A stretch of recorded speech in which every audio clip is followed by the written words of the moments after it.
So 6th standard தமிழுக்கு ஒரு important question சரியா, annual exam question. So already 3 question பேர் போட்டிருக்கோம் நம்ம சேனலில், அதை போய் செக் பண்ணுங்கள். ஸோ அதாவது கொஸ்டின் ஃபுல்லாக படிச்சிங்கனாலே வந்து 90க்கு மேலே எடுக்கலாம், 100க்கு ஓகே, 60க்கு வந்து 70க்கு மேலே 75 மேலே எடுக்கலாம். ஸோ நான் சொல்கிறது ஃபுல்லாக படிச்சிங்க அப்படின்னா 60க்கு 60 எடுக்கலாம். ஒரு 7 கொஸ்டின் பேர் போடுறேன், அந்த 7ஐயும் க்ளீனாக பார்க்கணும் அதுக்கு நீங்கள் ஓகே. ஸோ இந்த வீடியோ ஸ்கிப் பண்ணாமல் முழுசாக பாருங்கள். நம்ம சேனலுக்கு புதுசாக வரீங்க அப்படின்னா உங்களால் முடிஞ்சது அந்த லைக் பட்டனையும் சப்ஸ்கிரைபையும் பண்ணுறேங்க. அடுத்து கோடிட்ட எழுத்தை நிற்பங்க. ஸோ 1 வேர்ட்ஸ் ஃபுல்லாக படிச்சிக்காங்க ஓகே. அதான் சொற்றொடரில் அமைத்து எழுதுக. ஸோ சொற்றொடரில் அமைத்து எழுதுக பார்க்கும்போது ஆடம்பரம், செடி கொடிகள், இந்த ரெண்டையும் வந்து சொற்றொடரில் வந்து அமைத்து எழுதணும். அடுத்ததாக பொறுத்துக கேட்டிருக்கான். ஸோ புக் பேக் கொஸ்டின் தான் ஓகே. ஸோ அடுத்ததாக வந்து எவேனும் 4 வினாக்களுக்கு விடையளிக்க. ஸோ என்னது 2 மார்க். ஸோ குருவினா தாராபாரதியின் பாடல்கள் இடம்பெற்ற கன்ஃபார்மாக அந்த வாட்டி வரப்போகுது ஓகே. இந்த கொஸ்டின் நிறைய வாட்டி கேட்டிருக்கான். பழையம் வேர் ஆகியவற்றின் இயல்புகள் யாவை, இந்த கொஸ்டின் இம்பார்ட்டன்ட் கொஸ்டின். 2வது வாட்டி ஸோ அதுதான் கோமுகி என்பதின் பொருள் என்ன, இம்பார்ட்டன்ட் கொஸ்டின். பிற உயிர்களை எவ்வாறு காக்க வேண்டும், இம்பார்ட்டன்ட் கொஸ்டின். ரிப்பீட்டட் கொஸ்டின் கூட. எறும்பு எதற்காக பாடுபடுகிறது, யாரால் உலகம் இயங்கி கொண்டிருக்கிறது அப்படிங்கிறது இம்பார்ட்டன்ட் கொஸ்டின். ரிப்பீட்டட் கொஸ்டின் கூட. சில கொஸ்டின் உண்மையை ஸ்கிப் பண்ணுறாதாங்க. ஸோ ஈஸியாக மார்க் எடுக்கக்கூடிய ஒரு சப்ஜெக்ட்னா தமிழ் தான். ஸோ அதில் ரொம்ப ஈஸியாக எடுக்கலாம் இம்பார்ட்டன்ட் கொஸ்டின் மட்டும் படிச்சிங்க அப்படின்னா. ஸோ அப்புறம் வந்து 2 மார்க்ஸ் 2 மார்க்ஸா இல்லை 4 மார்க்ஸ். ஸோ ஃபுல்லாகவே வந்து எழுதி ஆகணும். என்னது இது அடிப்பெறலாமல் எழுதுக அப்படின்னா என்னது, இது நீங்கள் ஃபுல்லாக படிச்சு தான் ஆகணும். இது ஒரு போயமு ஒரு திருக்குறள் கேட்பான். ஸோ கன்ஃபார்மாக நீங்கள் ஃபுல்லாக படித்து தான் அட்டன் பண்ண முடியும்.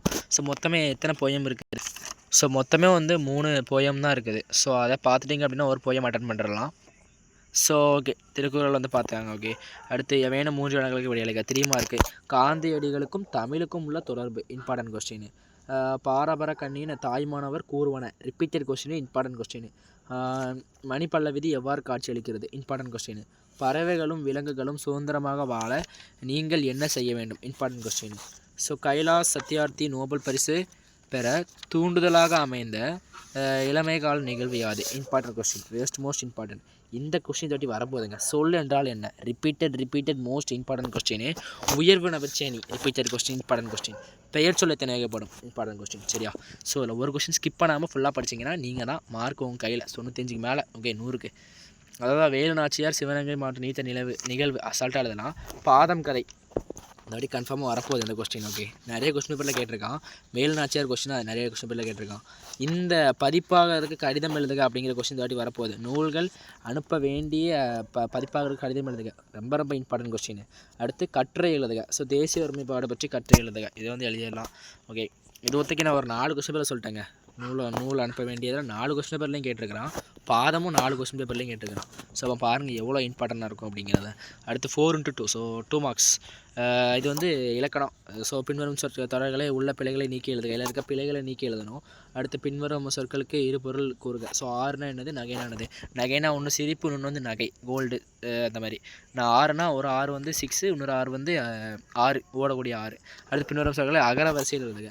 அகர வரிசையில் அசால்ட்டாக எழுதலாம் ஓகே. அடுத்த கலைச்சொல் நீங்கள் ஃபுல்லாக பார்க்கணும்னு சொன்னேன். 1 இல்லை 2 கலைச்சொல் கேட்குறான் ஓகே. ஸோ அவ்வளோதான் கொஸ்டின் பேப்பரு. ஸோ இது வரைக்கும் பார்த்ததுக்கு ரொம்ப தேங்க்ஸு. ஸோ இதே மாதிரி நம்ம போகிற எல்லா வீடியோக்கும் சப்போர்ட் பண்ணுங்கள். ஸோ இது போன வருஷம் கொஸ்டின் பேப்பர் தான். இதுலேருந்து கொஸ்டின் வருமா சார் அப்படின்னா சத்தியமாக வரும், கன்ஃபார்மாக வரும். எல்லா கொஸ்டின் தான் வரப்போகுது. ஸோ அப்படியே படித்து வச்சுக்காங்க ஓகே.